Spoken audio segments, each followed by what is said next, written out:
Stars like the Sun can become remarkably photogenic at the end of their lives. A good example is NGC 2392, which is located about 4,200 light-years from Earth. NGC 2392, which is nicknamed the Eskimo Nebula, is what astronomers call a planetary nebula.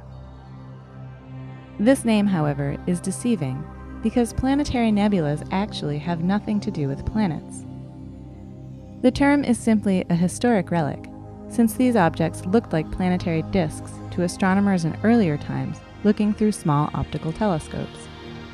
Instead, planetary nebulas form when a sun-like star uses up all of the hydrogen in its core, which our Sun will in about 5 billion years.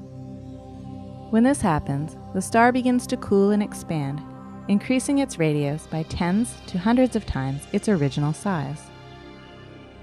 Eventually, the outer layers of the star are swept away by a slow and thick wind, leaving behind a hot core. This hot core has a surface temperature of about 50,000 degrees Celsius and is ejecting its outer layers in a fast wind traveling 6 million kilometers per hour. The radiation from the hot star and the interaction of its fast wind with the slower wind creates the complex and filamentary shell of a planetary nebula. Eventually, the central star will collapse to form a white dwarf star.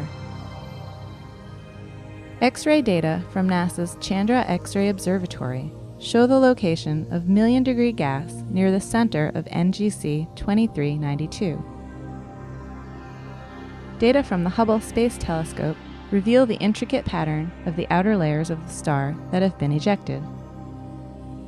Taken together, these data from today's space-based telescopes provide us with the spectacular views of planetary nebulas that our scientific ancestors, those who thought these objects were associated with planets, probably could never have imagined.